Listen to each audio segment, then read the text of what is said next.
Alright, so I'm sitting here playing with some magnets. First I throw one magnet down, then I throw the other magnet at it. I think this is a good practice to help people understand what magnetism is. I think that's all you need to know, is that when you throw a magnet down and throw a second magnet at it, it connects up. It's a good practice. Everyone should do, and I don't think that people do it that often because, well, people think that magnets repel, but look, they're not repelling. 100% of the time, they're attracting. When I was in kindergarten, my teacher, she said, "Oh, hey, kids, look at these cool things. They're called magnets. They're really magical. They both attract and repel." And I was like, "Wow." But then, as an adult, I sat down and I thought about it a little bit. I thought about it for like 12 seconds, and I realized that no, magnets don't repel. Magnets don't repel. And everyone's going, "Oh no, no, they do repel." See, if you hold them like this, if you hold them like that, and you hold them really steady like that, and you get the two ends, you misalign. First, you have to misalign them, and then you have to hold them together. And when you push them together, there's resistance. The teacher was like, "See, class, look. See, look, you have to, if you hold them together and try and press them together, you can feel resistance. So therefore, they're repelling." Uh, no, they're not repelling. They're actually, what's causing that force is attraction. It's the same force that's attracting them. Because when you hold them together like this, the force isn't, necessarily out opposite directions. It's the magnets are actually trying to spin, spin to align. There's you have to apply pressure in your wrists.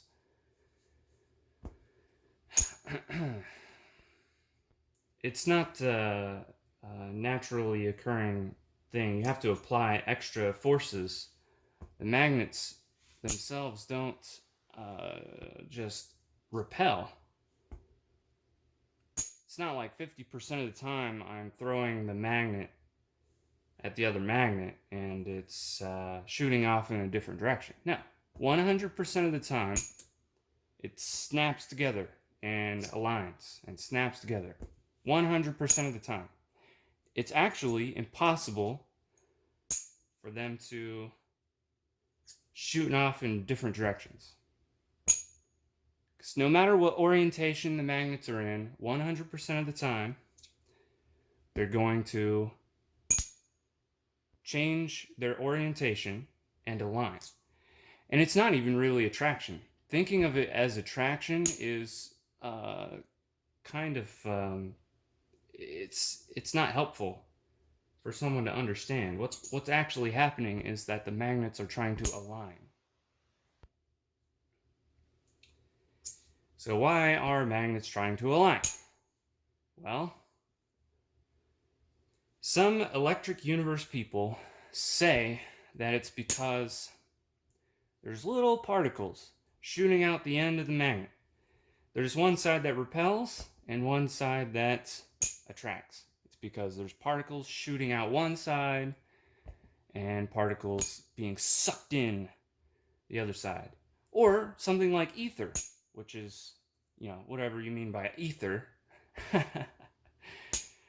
or you use the term vortex. When you use terms like pressure or ether or vortex, if you actually want to explain what those things are, you have to explain what they are. You have to say, that, let's say ether, if an ether is made out of particles, and you say ether is made out of particles, if you just say the word ether, that doesn't explain anything, because ether could mean 10 different things. 10 different things.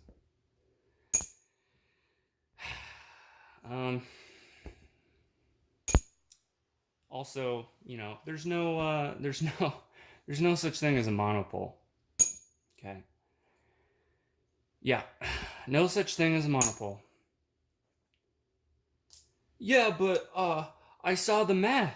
I saw the math that said if monopoles exist, it would look like this. Yeah, but monopoles don't exist, so that math is useless. Have you ever seen a monopole in real life? Or is it something that you literally have to imagine? You have to make up, like a leprechaun or a unicorn. Is that science? Saying that hypothetically, if this thing existed, then this is what it would look. Is that science? Or is that just imaginary bullshit? I think it's imaginary bullshit. There's no such thing as a monopole. Because if you cut one of these magnets in half, if you snapped it in half, guess what you'd get? 2 magnets. But really, that's not even accurate to say that, because literally every particle that makes up these magnets is a magnet. And in fact, what's that experiment? The Stern-Gerlach experiment. Yeah. I'm doing the Stern-Gerlach experiment right now. There's a magnet right there. Throwing another magnet at it. It spins around. They say, okay, we did the Stern-Gerlach experiment. It's something weird that's going on. What the heck is going on? This is what's going on. You got a magnet over here, and then you throw another magnet at it, and it spins around and aligns with the other magnet. That's what's going on. This is literally all someone has to do to understand how magnets work. If you literally just play with 2 magnets, you can learn everything you need. You don't need to have faith in a scientist. You just see what's going on. Look, there's a magnet there. Oh, I missed. Boom. They spun around and aligned together and snapped together. Where's the repulsion in that? There's no repulsion. And there's no vortexes or particles either. It's just geometry. The language that I prefer is that it's geometry. It's stereographic projection. Okay. Every particle in this magnet is aligned and coherent magnetically, so it makes a single magnet. And that's a single magnet. Now, when they align together like that, then all the particles in both magnets align, and the whole thing is a single magnet. I now have one single magnet. Even though it's made up of 2 pieces, there's a bunch of particles in there. But it's, magnetically speaking, it's a single object. But what if I take them apart like that? What if one's over there and one's way over here? So they're not snapping together. They're not even snapping together. That they're two different objects, right? Here's a magnet. Here's a magnet, right? But they have some kind of they have an influence on each other. Why is that? It's because, okay, so right here they're a single magnet. Okay, what about right here? They're really close together. I'm having to pull them apart. They're attracting each other, but they're not connected. Are they a single magnet? Or are they 2 different magnets? Right here, when there's a lot of pressure and I have to pull them apart. Are they 2 magnets or a single magnet? What about right here? Are they 2 magnets or a single magnet? Which is correct? Is this is this a single magnet right here, or are they two separate magnets? The answer is, the actual answer is both. Both are correct. It's correct to say both. It's correct to say that every single particle in this chunk of material, this neodymium magnet, it's accurate to say that every single particle is a magnet. Every atom. And everyone's known that forever. It's not a new discovery to say that. Um, every single particle in this piece is a magnet, and yet they are one magnet. Uh, and the same goes for the both of them. Even though they're really far apart from each other, they make a single magnet. Even though this is a single magnet and this is a single magnet, together they make a larger single magnet. The same thing is going on inside of a single magnet. Every single particle is a single magnet, and yet together they make up a magnet. Every magnet in the world makes up a single magnet. Actually, everything, every atom in the universe makes up a very large magnet. Because magnetism is an inherent characteristic of all matter. So, yeah, that's literally all you have to do to learn about magnets. I would say this and breaking magnets apart, cutting magnets into smaller pieces. That's also another good lesson, but I'm not going to break these magnets apart. It calms the human mind to say that, well, everything's made of this one thing. And that's what electric universe people do. They say, well, everything's made of electricity. It calms the mind. There's idealists that say, well, everything's made up of consciousness. It calms the mind to think that, oh, everything's made out of one thing.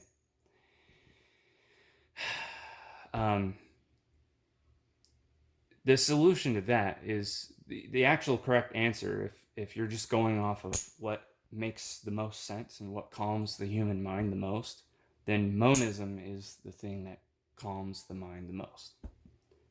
Okay, because there are no logical inconsistencies with monism. The thing about electric universe people is that they denounce mainstream physics all the time. The whole point of the electric universe is to have an alternative to mainstream physics. But why would you have an alternative? Isn't mainstream physics perfectly good? Why would you have an alternative? If you have an alternative, then what's your justification for it? What's the reason? Why is mainstream physics not so great? What's wrong with mainstream physics?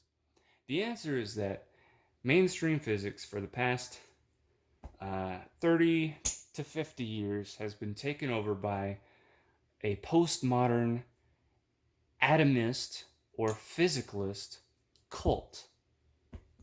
They used to be monist, and they were taken over by a postmodern atomist or physicalist cult. It's the cult of bumping particles. Okay, so that's the reason mainstream physics is dumb and wrong. It's because they're a cult of bumping particles. So, what is the electric universe then? Is it an alternative to atomism or a cult of bumping particles? No. The electric universe is an alternative cult of bumping particles. Yeah, exactly. Electric universe is the exact same thing. The exact same thing as mainstream physics. The postmodern atomistic physicalist cult of bumping particles. The exact same thing. They think that they're an alternative, but they're not an alternative because they're the exact same thing. And the reason they're the exact same thing is because they never define what exactly is wrong with mainstream physics.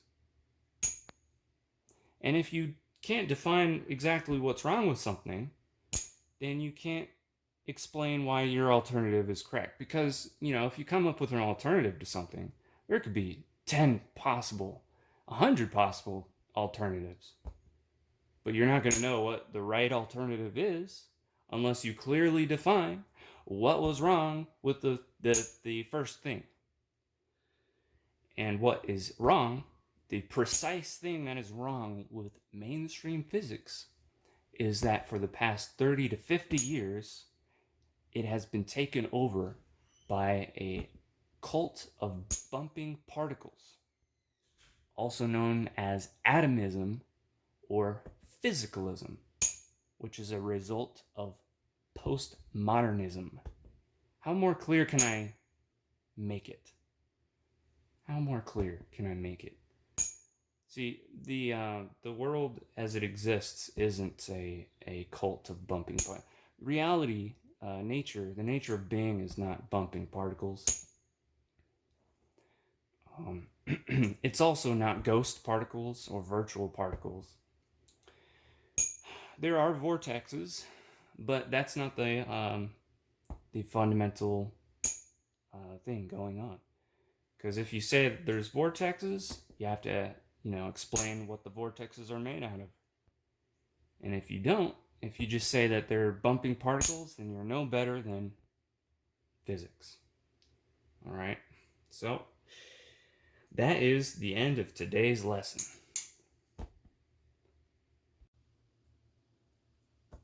Or another thing people talk about is particles. If I ask someone, what's that made out of? They say it's made out of particles. But if I ask, well, what are particles made out of? They don't know. They don't freaking know. Or if you talk about waves, what's a wave made out of? Particles. A wave is what something does, not what something is. Yeah, that's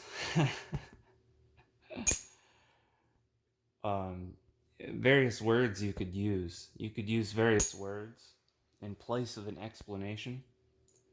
You could use a big word like dielectricity. I don't use the word dielectricity because I don't know what that word means. I don't know what that word means. And the reason I don't know what that word means isn't for lack of trying. It's because people who use that word don't explain what that word means. So that's just one example, one of many, many hundreds of examples in science of someone using a big word in place of an explanation. Dielectricity, what does that mean? Oh, it's not electricity, it's actually dielectricity. Okay. Like that means anything. It's completely meaningless. Completely meaningless. I mean, there's a lot of people out there who say, "Oh, it's not electricity; it's dielectricity," but they can't define dielectricity or electricity. So, it's like they're using words. It's like their mouth is moving.